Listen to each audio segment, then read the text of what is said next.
কোরআন নাযিল হওয়ার পর দিন থেকে আজকের এই দিন পর্যন্ত যত মানুষ কোরআন শুনেছে, শুনবে, এই শ্রোতা আল্লাহর ভাষায় 3 প্রকার। কয় প্রকার? এখানে যারা বসে আছেন আপনি মিলান তো কোন প্রকারে আছেন? আল্লাহ পাক বলেন পয়লা নম্বরে শ্রোতা কোরআনের তারা হবে। ওয়াকালাল্লাযীনা কাফারু লা তাসমাউ লিহাযাল কুরআনি ওয়ালগাউ ফীহি লাআল্লাকুম তাগলিবুন। সূরা হামিম সাজদা 24 নম্বর পারা 18 নম্বর পৃষ্ঠার 10 নম্বর লাইনে 26 নম্বর আয়াত। এটা আল্লাহ পাক বলেন, হে নবী, কাফেরেরা কোরআন শুনবে না, শুনতেও দেবে না। যেখানে আয়োজন হবে ওরা হট্টগোল করে, গন্ডগোল করে, বিশৃঙ্খলা সৃষ্টি করে বন্ধ করে দেবে। আর ওরা মনে মনে মানুষকে বলবে কোনো চিন্তা নেই, বন্ধ করো, গালেব হওয়া যাবে। যদি বিজয়ী হতে চাও তাহলে কোরআনের আলোচনা বন্ধ করো, কোরআনের তাফসীর যেখানে হয় এটা বন্ধ করে দাও, তাহলে বিজয়ী হবে তোমরা। এই সিদ্ধান্ত কাফেরদের। কাদের? আরো জোরে বলেন, কাদের? কোরআনে কারীমের অনুষ্ঠানগুলো আজ বাংলার বিভিন্ন প্রান্তে যারা বিভিন্ন সোতানাতা ওসিলা দিয়ে বন্ধ করে দিচ্ছেন, আল্লাহর কসম আপনিও কাফের। আপনার নামের আগে যতই মুসলমান লেখা থাক, আর আপনার ওই যে কাটা আছে আগা, মনে করছেন আগা কাটা, আমি মুসলমান না। আগা কেটে দিলে মানুষ মুসলমান হয়, তাহলে ছাগল কি ছাগল মুসলমান না? আপনি তো মুসলমান ঠিক ওই ধরনের ছাগলের মতো। তাহলে কোরআনের প্রথম শ্রোতাই হচ্ছে কাফেরেরা। কোরআন শুনলেই বাধা দিত। এখন যদি বলেন না, ও হাজী সাহেবের নামের আগে মোহাম্মদ লেখা আছে, আরে ভাই ও হজ করে এসেছে কাবা শরীফ থেকে, আর কাবার সভাপতি ছিল আবু জেহেল। অত শুধু একবার হজ করে চলে এসেছে, আর ওই ঘরের সভাপতি ছিল। কোরআনের শ্রোতা 2 নম্বরে তারা, ওরা শুনতেও আসে, বিশ্বাসও করে। আমির হামজা বানিয়ে বলবে না, আল্লাহর কথাই বলবে, শোনেও মন দিয়ে। ওয়াইদা কিলা লাহুম তাআলাউ ইলা মা আনজালাল্লাহু ওয়া ইলার রাসূলি রাআইতাল মুনাফিকিনা ইয়াসুদ্দুনা আনকা সুদুদা। সূরা নিসা 5 নম্বর পারা 7 নম্বর পৃষ্ঠার প্রথম নম্বর লাইনের 61 নম্বর আয়াত। এটা ফি জিলালিল কোরআন তাফসিরে আছে। হে নবী, যখন ওদেরকে বলবেন আসো আল্লাহর বিধানের দিকে, রাসূলের আদর্শের দিকে, রাআইতাল মুনাফিকিনা, আপনি দেখবেন মুনাফিক যারা, ওরা শুনতে এসেছিল, বিশ্বাসও করছিল, কিন্তু যখন দেখবে যে এগুলো তো আমাদের বাস্তবের সাথে মেলে না, কারণ আমরা যে রাস্তায় হাঁটি সে রাস্তায় এগুলো মিলছে না, তখন আস্তে করে পেছন দিক থেকে তারা কেটে পড়বে। এগুলো নির্ভেজাল টাটকা মুনাফিক। মোনাজাতের আগে দেখেন কোনটা ওঠে না, তাহলে একেবারে ওঠাউঠি করার দরকার নেই। আমি গুণ বললাম। 3 নম্বরে কোরআনের শ্রোতা তারা। আল্লাহ পাক বলেন, ইন্নামাল মুমিনুনা আল্লাযীনা ইযা যুকিরাল্লাহু ওয়াজিলাত কুলুবুহুম ওয়া ইযা তুলিয়াত আলাইহিম আয়াতুহু যাদাতুহুম ঈমানা ওয়া আলা রাব্বিহিম ইয়াতাওয়াক্কালুন। সূরা আনফালের 2 নম্বর আয়াত। এখানে একটা তথ্য আছে, এই ভালো করে শুনুন। বাইরে যে গীবত করবেন না। মত পার্থক্য থাকতে পারে এই আয়াতের ব্যাপারে আলেমদের, কিন্তু একটা মত তো আপনি নিতেই পারেন। একটু ভালো করে শুনবেন। এটা যদি বুঝে আপনি আমল করতে পারেন, আমার যতটুকু কোরআনের উপরে বিশ্বাস আছে, বাস্তবতায় আমি যা দেখছি এদেশের হাজারো দরবার এমনি বন্ধ হয়ে যাবে। একটু মিলান তো। আল্লাহ বলেন কোরআনের শ্রোতা 3 নম্বরে তারা, যাদের সামনে আল্লাহর আয়াত পড়লে ওদের অন্তরাত্মা কেঁপে ওঠে, ওদের কলবে কাঁপ ধরে। কোথায়? বলেন বলেন। ওয়াইদা তুলিয়াত আলাইহিম আয়াতুহু যাদাতুহুম ঈমানা। আর এই মানুষগুলোর সামনে কোরআনে কারীম তেলাওয়াত করলে যখন ওরা বোঝে, অনুধাবন করে, উপলব্ধি করতে পারে, তখন ওদের ঈমান যা আছে আরো বেড়ে যায়।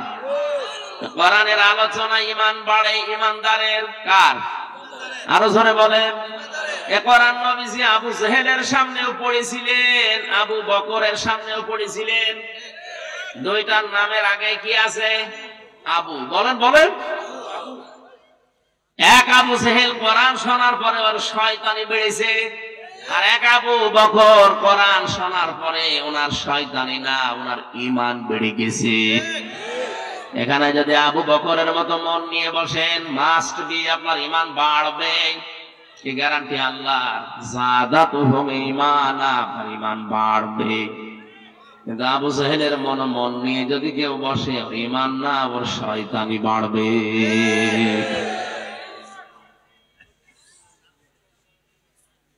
আমরা জানি পৃথিবীতে যদি কাউকে জিনে ধরে, ভূতে ধরে, পরিতে ধরে, আমরা দেখি তাকে সূরা নাস, ফালাক, আয়াতুল কুরসি পড়ে ফু দিলে চলে যায়। অথচ যে মানুষ কোরআনের দিকে তাকায় না, ওকে আমার আল্লাহ শয়তান বলে ঘোষণা দিয়েছেন। ওমাইয়াশু আন যিকিরির রহমানি নুকাইয়িদ লাহু শাইতানান ফাহুয়া লাহু করিন। সূরা যুখরুফের ভেতরে আছে 25 পারার 11 পৃষ্ঠার প্রথম লাইনে আছে, আল্লাহ পাক বলেন, আমার কোরআন থেকে যে লোকটা মুখ ফিরিয়ে নেয়, আমি আল্লাহ ওর পেছনে একটা শয়তান নিযুক্ত করে দেই। ও আর শয়তান তখন পার্থক্য থাকে না, দুইটাই এক হয়ে যায়। একটু খেয়াল করেন, শয়তান আল্লাহর বিধান লঙ্ঘন করেছে একটা, কয়টা?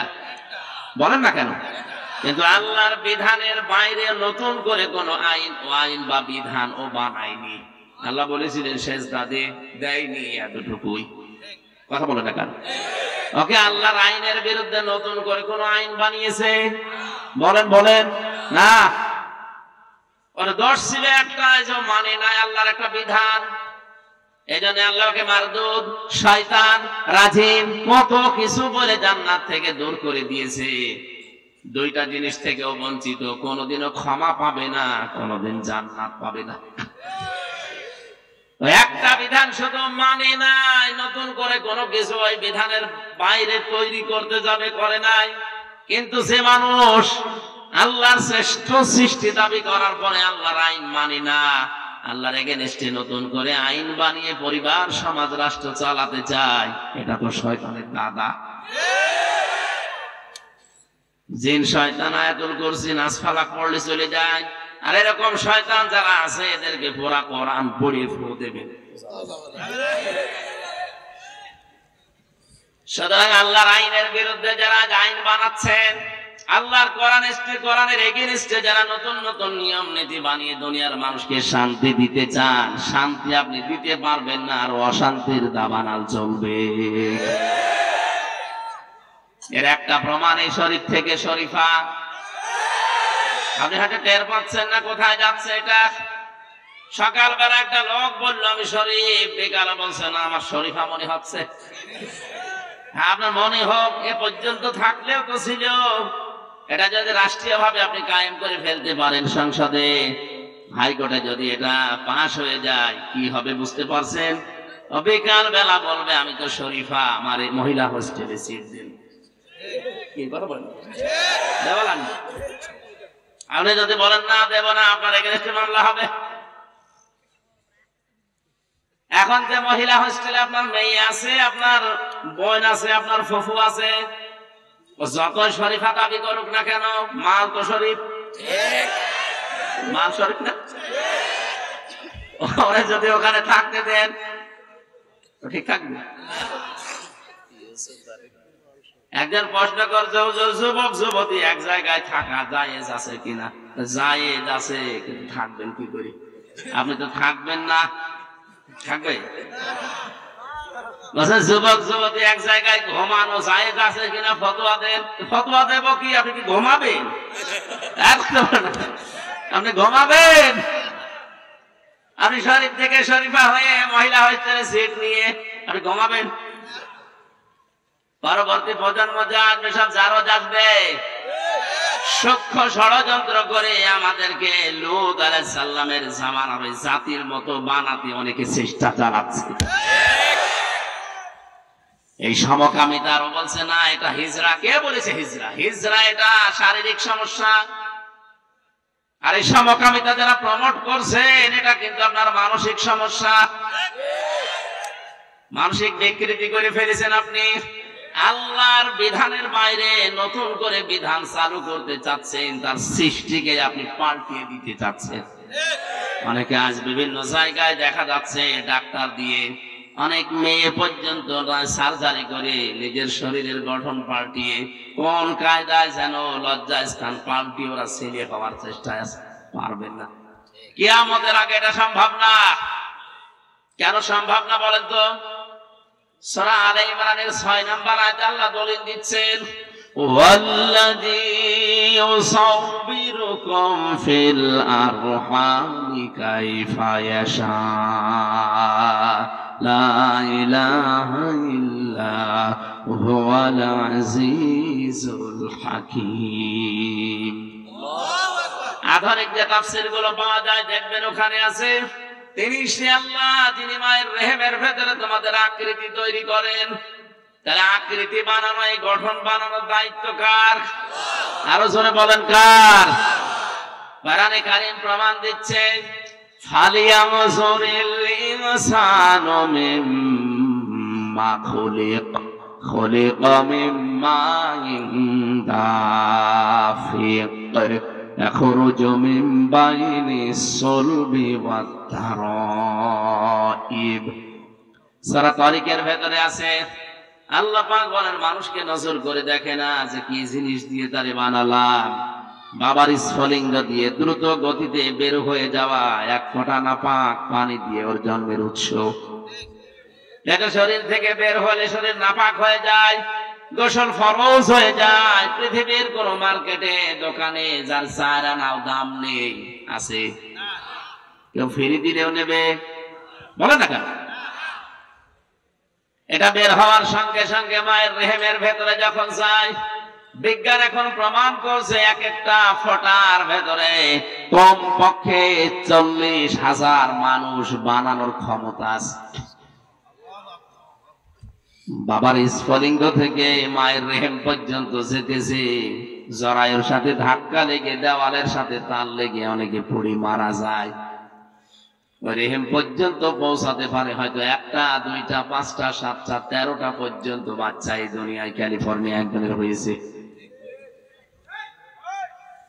আমি যেহেতু একজন, তাহলে আমি ওই 40 লাখের ভেতরে মাত্র একজন। কথা বলেন, আল্লাহ দয়া করে ওই জায়গা থেকে আমারে পৌঁছিয়ে দিলেন। বিজ্ঞান এখন দেখতে পাচ্ছে গবেষণা করে, এই বীর্যটা যাবার পরে বাবার এই নাপাক বীর্য দিয়ে আল্লাহ 4টা জিনিস তৈরি করে, চুল, রগ, হাড় আর পর্দা। কয়টা বলেন বলেন? মায়ের রেহেমের ভেতরে যে নাপাক পানির থলি আছে, এইটা দিয়ে আল্লাহ আরো 4টা জিনিস বানায়, রক্ত, গোশত, চর্বি আর চামড়া। 4 8টা জিনিস যখন এক হয়, আল্লাহ পাক বলেন আমার বান্দা আর বান্দি বানাতে আমি আল্লাহ 5টা জিনিস আমার রব নামের খাতিরে দান করি। ওয়াজআলা লাকুমুস সামআ ওয়াল আবসারা ওয়াল আফইদা ইলা আখিরি আয়াত। সূরা নাহাল 14 নম্বর পারার 14 নম্বর পৃষ্ঠার 14 নম্বর লাইনের 78 নম্বর আয়াতের মাঝে আছে, আমি আল্লাহ শ্রবণ শক্তি, দর্শন শক্তি, বাক শক্তি, আকেল শক্তি আর ঘ্রাণ শক্তি, এই 5টা আমার রব নামের কারণে দান করি।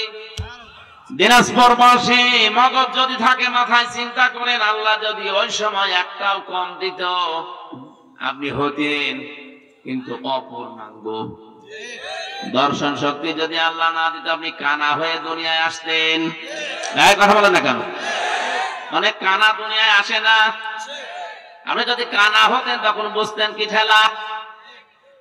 কুমিল্লায় একবার খাবার খাচ্ছিলাম, পাশে দেখে এক অন্ধ, বিদ্যুৎ চলে গেল, আমরা হাউমাউ করছি, কোথায়? তাড়াতাড়ি জেনারেটর চালু করেন, কারেন্ট কোথায় গেল? আলো নেই। মাত্র 2 মিনিটের ভেতর ওনাদের জেনারেটর নষ্ট, আলোর ব্যবস্থা করতে পারে নাই। অন্ধ আমার হাত চেপে ধরে বলছে, হুজুর মাত্র 2 মিনিট কারেন্ট চলে গেছে, আপনি চিল্লাচ্ছেন, অথচ আজ 42 বছর আমার জীবনে কারেন্ট নেই। 2 মিনিটের ভেতরে যদি আপনি এত চিল্লাপাল্লা করেন, আমি 42 বছরে তো আমার কান্নাকাটি করার দরকার কি? যে আল্লাহ হারিয়েছি আমি ছাড়া দুনিয়ায় কেউ জানে না। আপনি একটু চিন্তা করেন, যারা অন্ধ, উনি ওই দিন একটা তথ্য বলেছিলেন, হুজুর আপনারা যারা চোখওয়ালা মানুষ স্বপ্ন দেখেন, কিন্তু আমরা যারা অন্ধ তারা স্বপ্ন দেখি কিন্তু কিছু দেখতে পাই না, শুধু আওয়াজ শুনি। কত বড় নিয়ামত এই দর্শন শক্তি আল্লাহ পেটের ভেতরে আপনাকে দিয়েছেন। আল্লাহ পাক বলেন, 8 5 13টা যখন এক হয়ে যায়, তখন ওর আকৃতি তৈরি করার জন্য ফেরেশতারা আমাকে 40 দিন পরে যেটা পাল্টায়, আমারে জিজ্ঞাসা করে এটা করব কি? এর ছেলে বানাবো না মেয়ে বানাবো? ইয়াখলুকু মা ইয়াশাউ ইয়াহাবু লিমান ইয়াশাউ ইনাসা ওয়া ইয়াহাবু লিমান ইয়াশাউ যুকুর। সূরা শুরার 49 নম্বর আয়াতে আছে, আল্লাহ পাক বলেন, তিনি সৃষ্টি করেন যেভাবে ইচ্ছা, কাউকে মেয়ে কাউকে ছেলে। এই যে কাউকে মেয়ে কাউকে ছেলে, সিদ্ধান্ত আসে কার থেকে? বলেন বলেন। আল্লাহ সিদ্ধান্ত নিয়ে লোকটাকে বানিয়েছে পুরুষ ছেলে।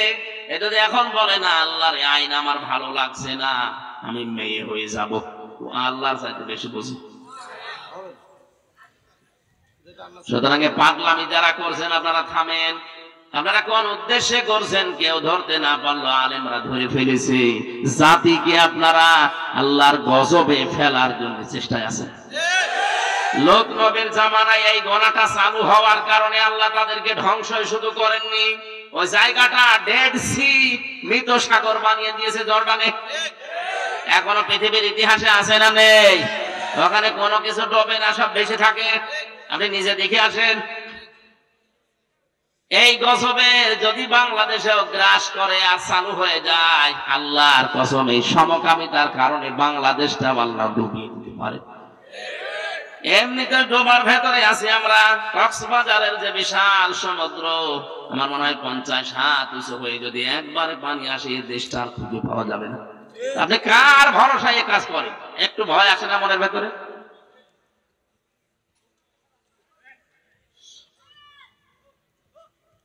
আমার ভাইরা, কোরআনে কারীম থেকে তাফসীর আকারে যে কথাগুলো বলার জন্য আপনারা লিখে দিয়েছেন তাফসীরুল কোরআন মাহফিল, আমি 2 জায়গা থেকে 2 রকম আয়াত পড়েছি। রহমানের বান্দা কারা দুনিয়াতে তাদের 12টা গুণ অর্জন করা লাগে, আর বিশ্ব নবী মুহাম্মদুর রাসূলুল্লাহকে আল্লাহ সতর্ককারী হিসাবে কি করতে পাঠালেন। এই যে মাস চলছে শাবান মাস, এই মাসেও কিছু সতর্কীকরণ আছে, কিছু কাজ আছে। আমরা অনেকেই মনে করি সবে বরাত মানে এই শাবান মাস, না। এখানে প্রায় 5টা শিক্ষা আমাদের দেওয়ার জন্য এই শাবান মাস বছরে বছরে আসে। আজ আমার 33 বছর বয়স, প্রতি বছরে মাসটা কিন্তু আমার জীবন থেকে চলে যায়, একটা শিক্ষাও আমরা নিতে পারি না। হ্যাঁ নিয়েছি, শুধু খাওয়া। কথা বলে না কেন? এদেশের যত ইবাদত বন্দেগী আমরা দেখতে পাচ্ছি অধিকাংশ গুলোই খাওয়া ভিত্তিক। সবে বরাতে খাওয়া, সবে কদরে খাওয়া, সবে মেরাজে খাওয়া, মানুষ মরে গেলে খাওয়া, জন্ম হলে খাওয়া। এই কথা বলছেন না? খাওয়া ছাড়া কোন ইবাদত আছে আপনি দেখেন? নেই। আর মুসলমানদের আর কিছু জানা না থাক, কি করে খাওয়া লাগে 2 নম্বরই করে, এটা ভালো জানে। জেল থাকা অবস্থায় আমার দাদা মারা গিয়েছিল। একবার বলছিল একটা গল্প, এক লোক মুসলমান, খ্রিস্টান আর ইহুদি 3 জন মিলে বন্ধুত্ব করে দোস্তি করে বেড়াতে গেছে। সন্ধ্যাবেলায় 3টা 4টা রুটি কিনে বলছে আমরা খেয়ে নেই। 3 জন 3টা খেয়ে আর একটা আছে। ইহুদি খ্রিস্টান বলছে আমরা তো এখন খেলাম, এইটা রেখে দাও, পরে ক্ষুধা লাগলে খাওয়া যাবে। মুসলমান বলছে না, আসো টেনে ছেড়ে ভাগ করে খেয়ে ফেলি, ওর ধান্দা শুধু খাওয়া। খ্রিস্টান বলছে না এখন ঘুমাও, রাতের বেলা ঘুমের ভেতরে যে আশ্চর্য স্বপ্ন দেখবে সেই রুটি খাবে। মুসলমান বলছে এবার ঠিক আছে ঘুমাও। ওরা দুই যখন ঘুমিয়েছে, ও উঠে রুটি খেয়ে মুখ মুছিয়ে এবার ঘুমিয়েছে। ইহুদি ডাক দিয়ে বলো ভাইরা ওঠো, আমি আশ্চর্য স্বপ্ন দেখলাম। কি? আমি দেখি আমার নবী মুসা আলাইহিস সালাম ষষ্ঠ আসমানে আমারে ডাক দিল, উম্মত তোর উপরে আমি খুশি। ওই যে রুটি আছে তুই খাবি। এত উপরে নিয়ে আমার নবী যদি আমারে বলতে পারে এ রুটি আমার, রুটি আছে। খ্রিস্টান বলছে তোমার স্বপ্ন হইলো আমার নবী ঈসা আমারে ডাক দিয়ে বুকের সাথে বুক মিলিয়েছে, কপালে চুমা দিয়ে বলে উম্মত তোর জীবনের উপরে আমি খুশি, ওই যে রুটি আছে তুই খাবি। রুহুল্লাহ বলা হয় যাকে এত বড় পাওয়ারফুল নবী, বাবা ছাড়া দুনিয়ায় এসেছে এই নবী আল্লাহর ছেলে বলে আমরা জানি। সুতরাং রুটি আমার। মুসলমান তো ওঠে না, ও জেগে ঘুমাচ্ছে। আরে চিমটি দিয়ে তুলেছে ওঠ, রুটি আর নেই। অত জানে রুটি আছে কি নেই। শেষে ওইটা বলছে তোমাদের স্বপ্ন আমি সব শুনেছি, স্বপ্ন হইলো তোমরা যখন ঘুমিয়ে আছো আমি দেখি বিশাল এক দৈত্য দানব বড় এক মগর নিয়ে আমার সামনে এসে বসে, এই মুসলমান জীবন যদি বাঁচাতে চাস রুটি খা। আমি করব কি? জীবন বাঁচানোর তাকিদে রুটি খেয়ে ফেলেছি। ইহুদি খ্রিস্টান বলে ভাই এত বড় বিপদ গেল, ডাকতে পারলে না। ডাকবো কি করে? একজন আছে প্রথম আসমানে আর একজন ষষ্ঠ আসমানে, আমি তো খুঁজে পাইনি। খাওয়া কি করে লাগে আমরা অন্য কিছু না জানলে ধান্দাটা ভালোই জানি, খালি খাওয়া খাওয়ার উপরেই চলছে। অথচ মুসলমানদের যে দুইটা দিবস আমরা জানি, ঈদুল আজহা ঈদুল ফিতরে শুধু খাওয়া না, আগে খাওয়াবেন এরপরে খাবেন। কি? ঈদুল ফিতরে আপনি নিজে এক মাস রোজা রাখার পরে মরণের খাওয়া খাবেন হবে না, আগে যাকাত দেন, ফিতরা দেন, দান করেন, সেমাই কিনে দেন, গরিব মানুষ খাবে, হাসবে, ওর হাসি দেখে আপনি হাসবেন। ঈদুল আজহাতেও তা জবাই করে আপনি পশু খেয়ে ফেলবেন হবে না, আগে গরিবকে পৌঁছিয়ে দেন। গরিবের সন্তানগুলো খাবার খাবে, হাসবে, ওর আনন্দ দেখে আপনি আনন্দ করবেন। তাহলে ইসলামের ইবাদত হচ্ছে আগে ত্যাগ এরপরে ভোগ। বলেন না কেন? এ বাকি বাদ দিয়ে আর যা আছে আপনি তাকান, আগে ত্যাগ না আগে ভোগ? খালি খাবো নেব এই নতুন নতুন দিবস তৈরি হয় আর খালি খাওয়া বাড়ে। এই যে কয়েকদিন আগেও একটা দিবস, কয়েকদিন পরে আসবে 14ই ফেব্রুয়ারি, এটাও একটা দিবস অনেকে মানিয়েছে। এই দিবসে খালি খাবো নেব কথা বলে দেখা। আর 25 মিনিট আছে।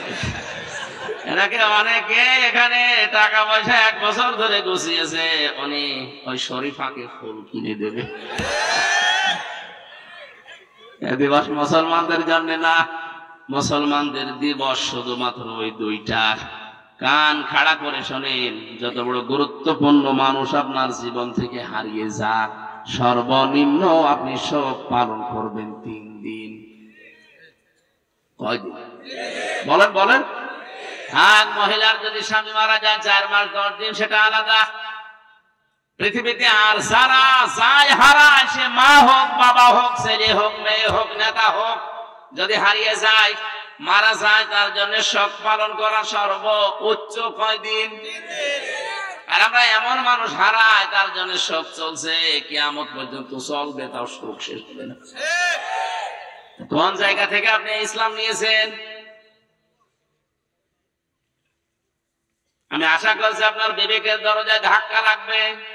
এরপরেও যদি আপনার কিছুই মনে না হয়, আমার মনে হয় আপনার বিবেকের উপরে পোশাক করেছে। অবশ্য ঠিক আছে, আপনার বিবেকটা খুলবে তো ইনশাআল্লাহ। আল্লাহ রাব্বুল আলামিন 3 নম্বরে যেটা বলতে চেয়েছিলেন, যাদাতহুম ঈমানা, তাদের ঈমান বেড়ে যায়।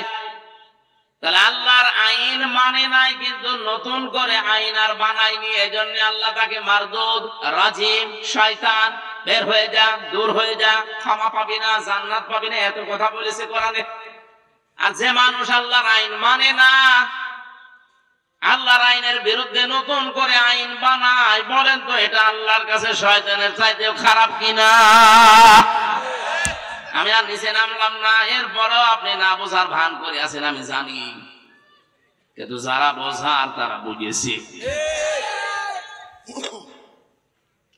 আয়াতের মূল শব্দ ছিল কি? অজিলাত কুলুবুহুম। অজিলাত মানে ধাক্কা দেয়, কাঁপন ধরে। কুলুবুহুম তাদের কলব। এই ভালো করে শোনেন, মানুষের কলব আমরা অনেকেই মনে করি কলব আছে বাম স্তনের 2 আঙ্গুল নিচে। এই কারণে পীর সাহেবরা জিকির দিলে বলে ধাক্কা দাও, বলে না? এই যে কফ লাম বা কলবুন, কলব শব্দের শাব্দিক অর্থ কোরআনে কারিমে আল্লাহ বিস্তারিত দিয়েছেন। লাহুম কুলুবুন লা ইয়াফকাহুনা বিহা। সূরা আরাফে আছে 9 নাম্বার পারা 13 নাম্বার পৃষ্ঠার 2 নাম্বার লাইনের 179 নাম্বার আয়াতের মাঝে আছে। আল্লাহ বলেন এদের কলব আছে, হৃদয় আছে, কিন্তু চিন্তা নেই। কি নেই? বলেন বলেন। খেয়াল করে শোনেন, অনেক বেদাত এই দেশ থেকে বিদায় হবে আয়াতটা বুঝলে। আল্লাহ বলেন তাদের কলব আছে, হৃদয় আছে, কিন্তু কোনো চিন্তা নেই, তারা বোঝে না। তাহলে কলবের কাজে আয়াত দ্বারা প্রমাণ কি? চিন্তা করা, বোঝা, কি করা? বলেন বলেন। আমরা যেটা বলেছি বাম স্তনের 2 আঙ্গুল নিচে এটা আছে, এখানে যদি আপনি ধাক্কা দেন তাহলে পরিষ্কার হবে, আপনি ভালো হয়ে যাবেন। হাদিস বলা হয় এখানে দলিল দিয়ে, আলা ইন্না ফিল জাসাদি মুদগাতুন ইযা সালুহাত সালুহাল জাসাদু ওয়া ইযা ফাসাদাত ফাসাদাল জাসাদু আলা ওয়া হিয়াল কলব। নবীজি বলেন সাবধান, জেনে রাখো প্রতিটি মানুষের শরীরের ভেতরে একটা গোশতের টুকরা আছে। আমি আলেমদেরকে বলছি আলা ইন্না ফিল জাসাদি, নবীজি কিন্তু আলা ইন্না ফিল সদরি দেয়নি, দিয়েছে যে বুকের ভেতরে। আলা ইন্না ফিস সিররি, মাথার ভেতরে। কোন জায়গার নাম নবীজি নির্ধারিত করেননি, বলেছে এই মানব শরীরের ভেতরে। মাথা কি শরীরের অংশ না? কথা বলেন। আমার 3.5 হাত বডি শরীরের অংশ, তাহলে এর ভেতরে কোন জায়গায় আছে যে গোশতের টুকরাটা ভালো হলে মানুষ ভালো হয়ে যায়, খারাপ হলে মানুষ খারাপ হয়ে যায়। আল্লাহ জেনে রাখো ওয়াহিয়াল কল, ওই গোশতের টুকরার নাম হচ্ছে কলব। নাম কি? তাহলে নবীর হাদিস থেকে, আল্লাহর আয়াত থেকে কি বোঝা গেল? এটা আমার কোন জায়গায় আছে নবীজি নির্ধারিত করে বলেন না যে মাথায় আছে, বুকে আছে, পেটে আছে। না, এটা বলেন না। আপনি হাদিসের ব্যাখ্যা পড়েন, পাবেন না। উনি বলেছে শরীরের ভেতরে। এখন যে শব্দটা নবীজি দিলেন আলা ইন্না ফিল জাসাদি মুদগাতুন, কি দিয়েছে? মুদগা কাকে বলা হয়? বিজ্ঞান এখন কম্পিউটার দিয়ে দেখিয়ে দিচ্ছে যে মুদগা তৈরি হতে 3টা জিনিস লাগে। কয়টা? মানুষের এই যে রেহেমের ভেতরে যে 40 দিনই পাল্টায়, এটার নাম প্রথমে হয় আলাক, জমাট বাঁধা রক্ত, ঝুলন্ত যোগ, মাটির নির্যাস। বাকি 40 দিনে যেটা হয়ে যায় তার নাম মুদগা। কি? মুদগা হওয়ার জন্য শর্ত 3টা। 1 নম্বরে ওর ভেতরে রক্ত থাকা লাগবে, 2 নম্বরে ওর ভেতরে চর্বি থাকা লাগবে, 3 নম্বরে রাবারের উপরে দাঁত দিয়ে কামড় দিলে যেভাবে জোড়া কাটা ভাগ বসে যায়, ওর ভেতরে এরকম দাগ দেখা যাবে। আমি এখানে সভাপতি সেক্রেটারি যারা আছি, মুরব্বী মানুষ, এমনি মরে যাবে, তারপরও বলছি আপনারা যদি মাথা ফাটিয়ে এই জায়গায় কলয় যে মগজটা বের করে নিয়ে আসি, আর বাম স্তনের এই জায়গা থেকে যদি কেটে গোস্তটা নিয়ে আসি, আপনাদের কাছে আমার প্রশ্ন, এবার বলেন তো কম্পিউটারের সাথে, নবীর হাদিসের সাথে, কোরআনের আয়াতের সাথে মিলছে কোনটা? আপনি মগজের ভেতরে দেখবেন দোড়া কাটা ভাব আছে, ওর ভেতরে রক্ত আছে, ওর ভেতরে চর্বি আছে। এক কথা বলছেন না কেন? শুধু এইটাই না, মাথার ভেতরে 36টা জিনিস দেওয়া আছে। এর সামনে যেটা ফ্রন্টাল লব, অক্সিপিটাল লব, কম্পিউটার থাকলে আপনার এখানে আমি একেবারে হাতে কলমে দেখিয়ে বুঝিয়ে দিতে পারতাম। আপনি তারপরেও দেখবেন মানব দেহের এই যে বিভিন্ন জায়গায় যে জয়েন্ট গুলো আছে মাথার মগজ নিয়ে সব নিচে দেখতে পারবেন। কলবের কাজ চিন্তা করা। আল্লাহর নবীর ভাষায়ও এটা যদি খারাপ হয়ে যায় মানুষ খারাপ হয়। এবার আপনার বিবেক দিয়ে বলেন, মানুষ কি চিন্তা করে বুক দিয়ে না মাথা দিয়ে? বলেন সবগুলোই তো মিলছে এই জায়গা। হ্যাঁ, যদিও আলেমদের মতভেদ আছে এটা নিয়ে, কিন্তু মিলছে তো আমি দেখছি এই জায়গায়। তা আপনি যে বললেন বাম স্তনের 2 আঙ্গুল নিচে ধাক্কা মার, ওটা পরিষ্কার হবে, জিনিস তো ওখানে নেই, বুক ব্যথা হবে। আর আমার মনে হয় বাম স্তনের 2 আঙ্গুল নিচে যে গোস্তের টুকরা, ওইটা পরিষ্কার হলে মানুষ ভালো হয় না। মানুষ ভালো হয় যখন এইটা পরিষ্কার হয়। আজ এইটা পরিষ্কার নেই, এই জন্য ঘুষ খায়। এইটা পরিষ্কার নেই, এই জন্য জেনা করে। এইটা পরিষ্কার নেই, এই জন্য আল্লাহর বিরুদ্ধে আইন বানায়। এইটা পরিষ্কার থাকলে জীবনে কাজ করতে পারতো না। কোরআনের সূরা 3 নম্বরে তারা যারা কলব ধাক্কা দেয়, ঝালঝালা পয়দা হয়, শরীরের পশমগুলো খাড়া হয়ে যায়। ওয়াইদা সামিউ মা উনজিলা ইলার রাসূলি তারা আ'য়ুনাহুম তাফিদু মিনাদ দাম'i মিম্মা আরাফু মিনাল হক ইয়াকুলুনা রাব্বানা আমান্না ফাকতুবনা মা'আশ শাহিদিন। সূরা মায়েদা 7 নম্বর আর 1 নম্বর পৃষ্ঠার 1 নম্বর লাইনে 83 নম্বর আয়াত এটা। হে নবী, আপনি যখন কোরআন শোনাবেন মানুষদেরকে, যারা আপনার বক্তব্য বুঝতে পারবে, উপলব্ধি করবে, দেখবেন ওদের চোখ দিয়ে পানি পড়ছে। কোরআনের আলোচনায় সবার চোখে পানি আসে না, আমরা তো বুঝেই না হাতে পানি আসবে কি করে। কোরআনের শ্রোতাদের বৈশিষ্ট্য 3 নম্বর এটা, ওয়ালা রাব্বিহিম ইয়াতাওয়াক্কালুন। কোরআন শুনে বুঝে উপলব্ধি করে বাড়ি যাওয়ার সময় সিদ্ধান্ত নেয়, জীবন চলে গেলেও আল্লাহর উপরে ভরসা আমি শেষ করব না। জোরে বলেন সুবহানাল্লাহ। তাহলে আমরা কোরআনের 1 নম্বর শ্রোতা হতে চাই না, 2 নম্বরও না, 3 নম্বরটা হতে চাই। কথা বলেন। এই কোরআন থেকে আমরা তেলাওয়াত করলাম সূরা মুদ্দাসসিরের মাত্র 2টা আয়াত। জবান খুলে তাফসীর আকারে শোনার জন্য আল্লাহর কালাম পড়েন। আউযু বিল্লাহি মিনাশ শাইতানির বিসমিল্লাহির রহমানির রহিম। ইয়া আইয়ুহাল মুদ্দাসসির কুম ফাআনযির। এ পর্যন্ত থাক। সূরা মুদ্দাসসির 56টা আয়াত আছে, 2টা রুকু আছে, মাত্র 2টা আয়াত পড়েছি। মক্কায় নাযিল হয়েছে এটা। কোন আয়াত থেকে কেউ যদি কথা শুনতে চায় 5টা বিষয় খেয়াল করা লাগে। তার শুদ্ধ তেলাওয়াত, মাতৃভাষায় অর্থ, ঐতিহাসিক প্রেক্ষাপট, বাস্তব ব্যাখ্যা আর মূল শিক্ষা নিয়ে বাড়ি দেওয়া। কয়টা? তাফসীরে ফি জিলালিল কোরআনের ভূমিকায় 5টা লেখা আছে। যে কোনো আয়াত থেকে কথা তাফসীর শুনতে হলে প্রথমে তেলাওয়াত করবেন শুদ্ধভাবে। আমরা অন্তত যতটুকু চেষ্টা করি পড়েছি। মাতৃভাষায় অর্থ হচ্ছে, হে বস্ত্র আবৃত ব্যক্তি, দাঁড়ান, মানুষদেরকে সতর্ক বাণী শোনান।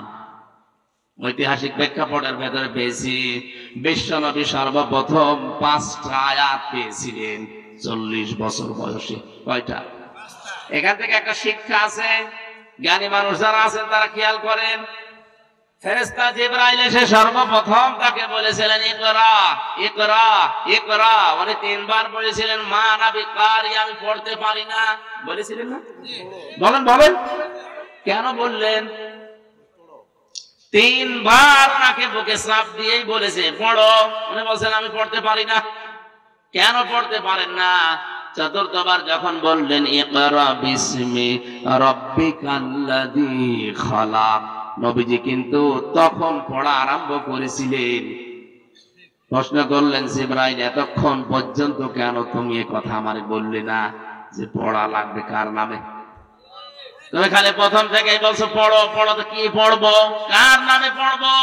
যখনই বললেন রবের নামে পড়ো, আমি পড়া আরম্ভ করেছি। শুধু আরম্ভ করিনি, 5টা আয়াত তোমার সাথে পড়েছি। এখান থেকে উম্মতদেরকে শিক্ষা দিতে চাইলেন, পৃথিবীর উম্মতেরা পড়তে বললেই পড়া যাবে না, পড়া দেখা লাগবে ওটা রবের নামে পড়া হচ্ছে কিনা।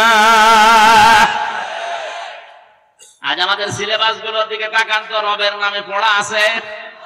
আরো যেগুলো ছিল তুলে দিয়ে এমন এমন দৃশ্য যেখানে দিয়ে দিয়েছে, মানে একবারও কি চিন্তা আসে না বিশ্বনবী নবুয়ত পাওয়ার প্রথম নাম্বারে শিক্ষা দিলেন উম্মতেরা পড়া পড়লেই হবে না, রবের নামে পড়তে হবে। রবের নামে না পড়লে মানুষ যে শিক্ষিত হয় কিন্তু জানোয়ার হয়, তার প্রমাণ আমি নিজে দেখেছি।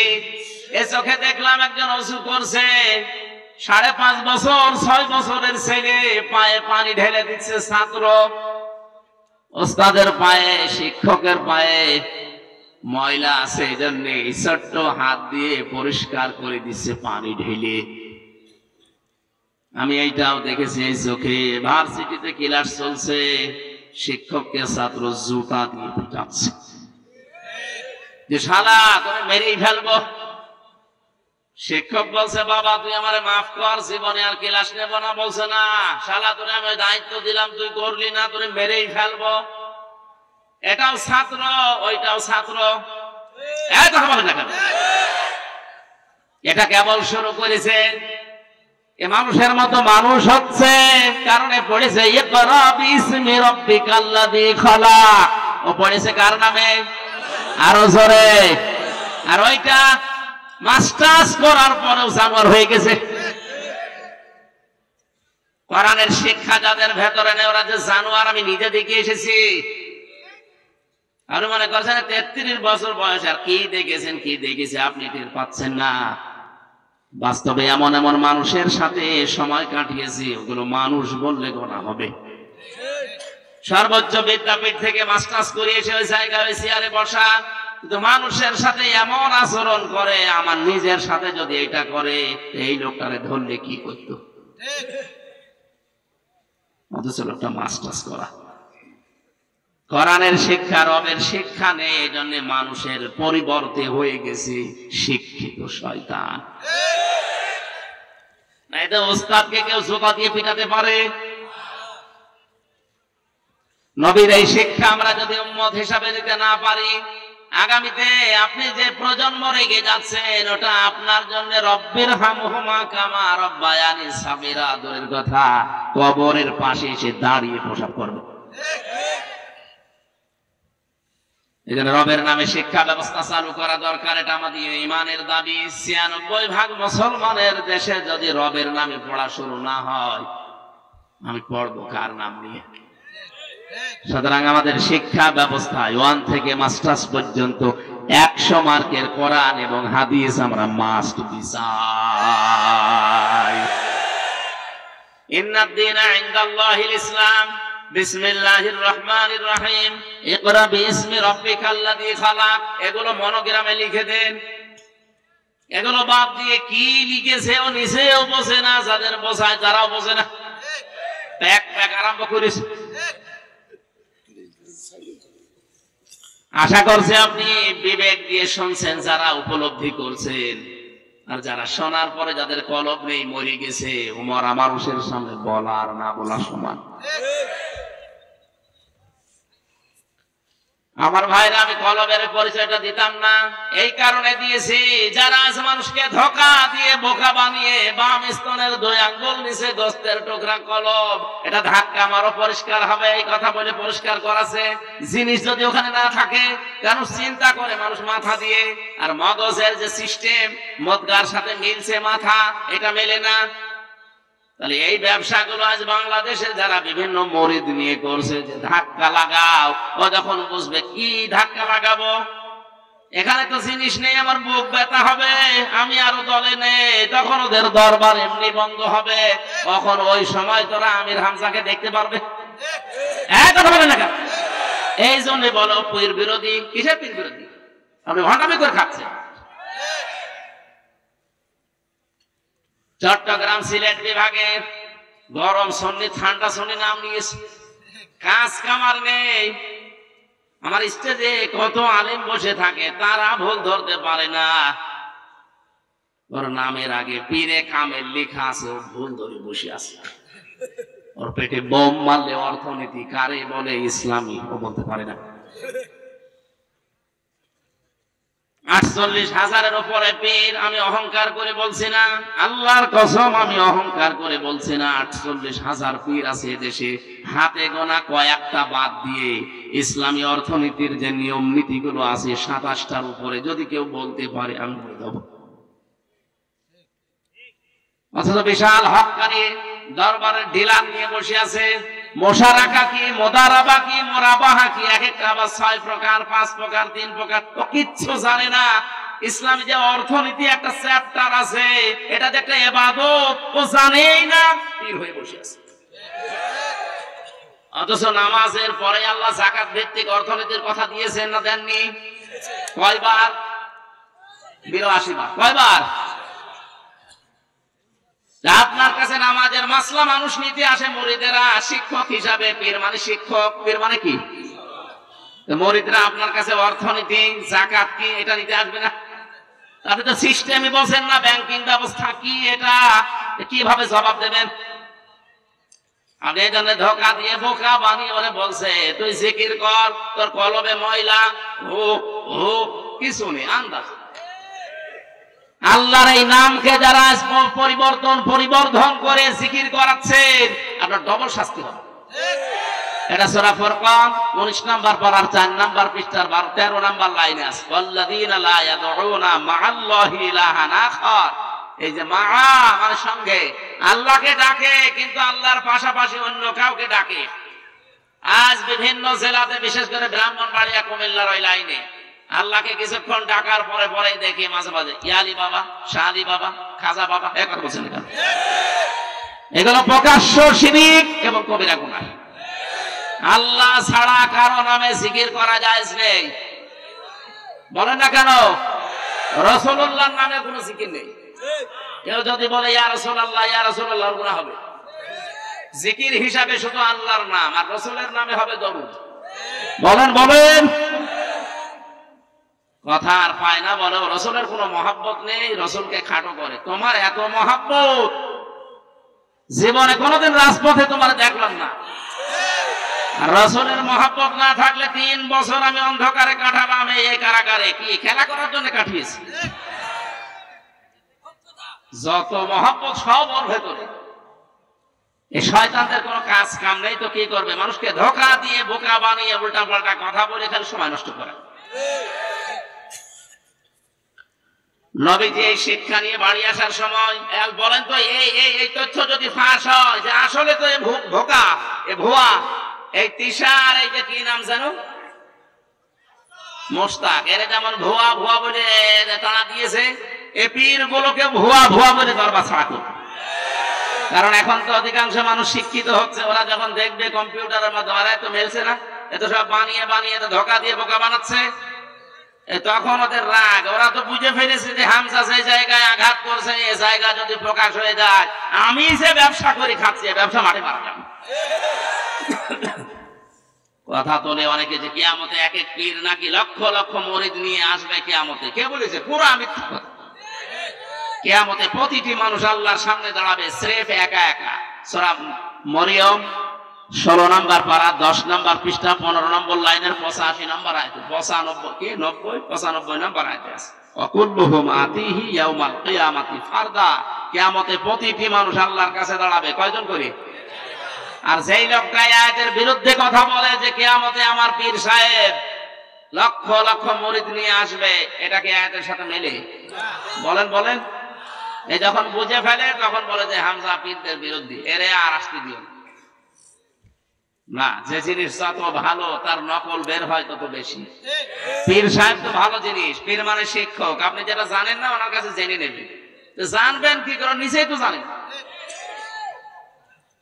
পীর বাংলাদেশের চট্টগ্রামের মরহুম মাওলানা আব্দুল জব্বার, এইটা পীর। আর এমন এমন পীর বের হয়, 30 তলা বাড়ি, লঞ্চের ব্যবসা করে, কোটি কোটি টাকার মালিক, সুপার মার্কেট, কোনো কিছুর অভাব নেই। আর পীর থাকবে না খেয়ে। মাওলানা আব্দুল জব্বারের থাকার মতো একটা কুড়ে ঘরও ছিল না, সব দিনের জন্য দিয়েছিল।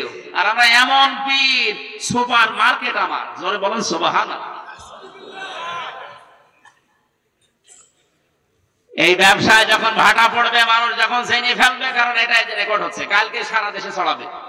যখন দেখবে মানুষের না এ তো ধোঁকা দিয়ে বোকা বানাচ্ছে, তখন ওদের তো কিছু বলতে পারবে না, রাগ করবে আমার উপরে। প্রশাসনকে যে বলবে যে পীর বিরোধী, এ যেন আমাদের দিনাজপুরে না আসে। আর ওরা তো ওই রকমই, ও তো বোঝেও না কি ভালো কি মন্দ, মনে করবো যে পীর সাহেব বলছে ঠিক আছে, ও হুজুরের আসতে দেবো, যেমন